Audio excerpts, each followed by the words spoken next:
শরণাগতির degree অনুযায়ী আমাদের ফল লাভ, ভক্তি লাভটা নির্ভর করছে শরণাগতির ডিগ্রি, শরণাগতির পার্সেন্টেজ, শরণাগতির অনুপাত অনুযায়ী। শাস্ত্রকারগণ বলেছেন শরণাগতি সাধক জীবনের একটা ভিত্তি।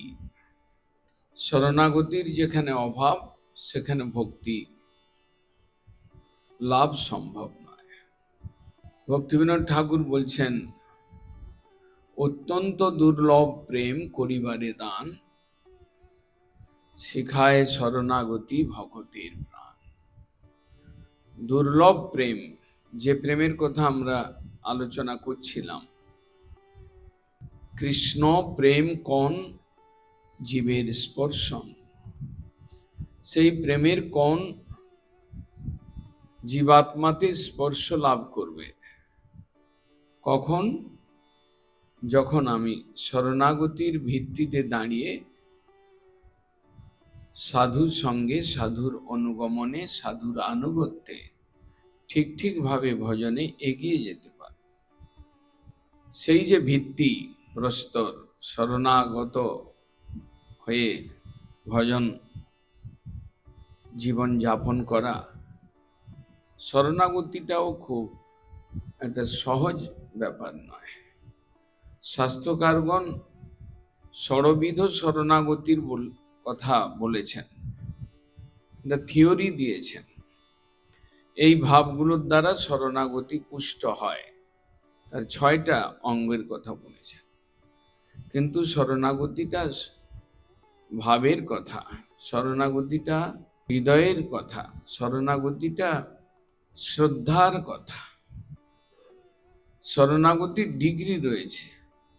কোমল শ্রদ্ধা, দৃঢ় শ্রদ্ধা যেমন একটা শ্রদ্ধার ডিগ্রি, তেমনি 5% আমি শরণাগত, আমি 15% শরণাগত, আমি 30% শরণাগত হয়েছি। কেউ যদি 70%, 80%, কেউ যদি 100% শরণাগত হন, সেখানে উত্তমা ভক্তির লক্ষণ শীঘ্র প্রকাশিত। যিনি 100% শরণাগত, তিনি উত্তম সেবক, তিনি উত্তমা ভক্তি লাভ করে তার জীবনকে ধন্য করতে পারেন। কিন্তু যেখানে সেটার অভাব, 100% শরণাগতি নাই, 100% শরণাগত সাধক নেই, এটা যেমন ভুল রয়েছে, তেমনি 100% শরণাগত সকলেই হবেন এটাও আশা করা যায়। সেই জন্য সাধকের জীবনে আপস অ্যান্ড ডাউনস, সাধকের জীবনে চিত্তের চঞ্চলতা, সাধকের জীবনে বিশ্বাসের অভাব, সাধকের জীবনে অস্থিরতা, এগুলো আসে শরণাগতির ডিগ্রি কম হওয়ার জন্য। যেখানে শরণাগতি সেখানে ভক্তি, যেখানে শরণাগতির পার্সেন্টেজ কম, সেখানে সাধকের জীবনে বহু বাধা বিপত্তি অসুবিধা। যেখানে শরণাগতির পুষ্টি, যেখানে শরণাগতি 50%-এর অধিক হতে থাকে, সেখানে সাধকের জীবনে স্থিতিশীলতা আসে, সাধকের জীবনে ভজনের উন্নতিটা দেখা যায়।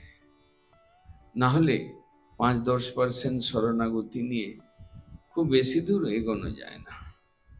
যদি কেউ শুরু করেন 5%, 10% শরণাগতি নিয়ে, তাহলে সেই শরণাগতিটা বৃদ্ধিপ্রাপ্ত হওয়া চাই সাধনের কৌশল অথবা গুরু গৌরাঙ্গের কৃপা প্রার্থী হয়ে অনুগত হওয়ার ফলে শরণাগতির ডিগ্রিটা বাড়তে থাকে, এবং যতই ডিগ্রি বাড়ে তত সাধকের স্থিতিশীলতা আসে, তত সাধক আশার আলো দেখতে পান।